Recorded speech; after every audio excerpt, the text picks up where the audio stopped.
पहले आपसे जानना चाहूँगा कि इस्लाम धर्म क्यों कबूल किया? क्यों मुसलमान हुए? जी, इस्लाम धर्म के बारे में मैंने 2009 में पढ़ना शुरू किया था। मैं अपने फ्रेंड्स वगैरह को देखती थी, वो किस तरीके से रोज़े रखते हैं, किस तरीके से इबादत करते हैं, मुझे बहुत इंस्पिरेशन मिलता था। और उससे पहले मैं ब्रह्मा कुमारीज़ भी जा चुकी थी, उनके बारे में भी मैंने सुना था, उनके बारे में मैंने जाके पता किया था, वो भी पढ़ चुकी थी। निरंकारीज़ भी मैं जा चुकी थी, वहाँ भी मैं पढ़ चुकी थी। तो बेसिकली मैं ईश्वर की खोज में थी, तो मुझे बहुत इंस्पिरेशन मिला, तो मैंने उसको पढ़ना शुरू किया। और बेसिकली मैं क्योंकि रिसर्च बैकग्राउंड से हूँ, तो मैंने पूरा रिसर्च किया, जितने स्कॉलर्स के रिसर्च पेपर्स तक जो अवेलेबल हैं इस्लामिक टॉपिक्स के ऊपर, उसको भी स्टडी किया। और मैंने हिंदी की कुरान पढ़ी कि कुरान शरीफ क्या कहता है एग्जैक्टली, मुझे भी जानना है। और उसको पढ़ने के बाद 2000, ये सिलसिला करीबन 3-4 साल तक चलता रहा, और 2012 में आकर के मैंने इस्लाम धर्म कबूल किया दिसंबर के महीने में। और इस्लाम कबूल करने के बाद मैं उसको प्रैक्टिस करने लगी, मुझे बहुत अच्छा लगा। प्रैक्टिस करते-करते एक दिन मुझे ऐसा लगा कि क्यों ना, मैंने जब इस्लाम कबूल कर ही लिया है, तो ये बात मैं जो है ऑन पेपर अपने आप को कन्वर्ट करा लूँ, और इस ज़िंदगी को मैं लीगल तौर पे जियूँ। छुप के ना जी करके इसको मैं लीगल तौर पे जियूँ, क्योंकि ये मेरी पर्सनल चॉइस थी और मुझे बहुत ही सैटिस्फैक्शन मिला, बहुत सुकून मिला जिसे कहते हैं। फिर मैंने 2013 में अपने पेपर वर्क के लिए मोहम्मद उमर गौतम साहब के इदारे को कांटेक्ट किया, और वहाँ से जा कर के मैंने अपने पेपर वर्क करवाए। और उसके लिए उन्होंने मुझे काफ़ी हेल्प किया।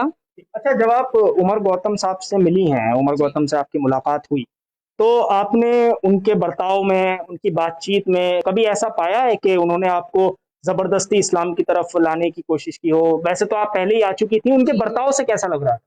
जी, उनके बर्ताव से ऐसा तो कुछ भी नहीं था। हालाँकि उन्होंने पहली बार में मुझसे कहा कि आप सोच लीजिए और टाइम ले लीजिए, क्योंकि डॉक्यूमेंटेशन इतना ज़रूरी भी नहीं है। अगर आप चाहते हैं तो अलग बात है, लेकिन ज़रूरी नहीं है, तो अगर आप थोड़ा और वक़्त लेना चाहें तो ले लीजिए।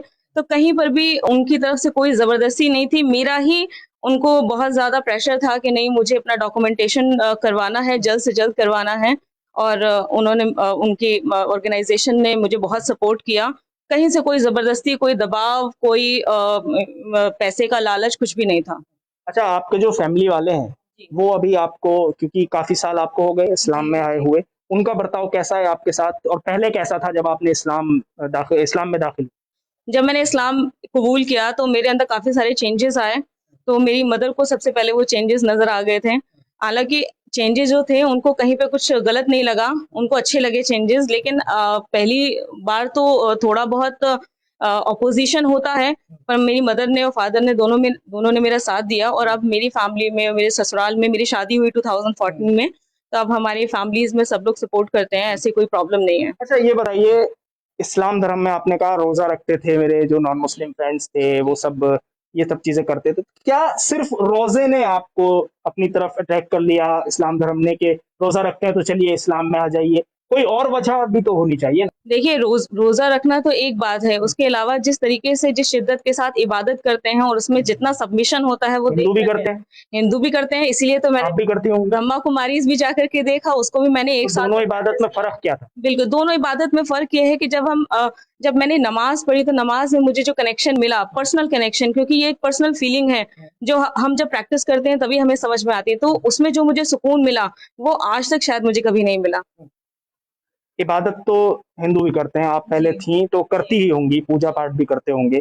तो वहाँ आपको कौन-सी ऐसी चीज़ थी जिसने कहा कि नहीं भई आप इसको छोड़ दीजिए, इधर आ जाइए? क्या कोई लालच वगैरह का कुछ मामला था, या पैसों वगैरह का कुछ के दिए जा रहे थे? नहीं, देखिए, ना तो लालच का किस्सा था, ना ही बिल्कुल पैसे की कोई बात थी। मैं खुद एक पोस्ट ग्रेजुएट हूँ बिज़नेस मैनेजमेंट में, और मुझे काफ़ी सालों का टीचिंग का एक्सपीरियंस भी है बिज़नेस मैनेजमेंट में। तो मैं एक पढ़ी-लिखी लड़की हूँ, मुझे लालच या जबरन अगर कोई कोई बात कहता है, तो मेरे लिए वो सब चीज़ें मैटर नहीं करती हैं। अच्छा, तो बिना पढ़े-लिखे लोग जो होते हैं, उन्हें किया जा सकता है लालच देकर? देखिए, मुझे तो नहीं लगता कि आज की डेट में बिना पढ़े-लिखे लोगों को भी आप कन्वर्ट करा सकते हैं, या आप अपनी तरफ से कोई भी काम करवा सकते हैं।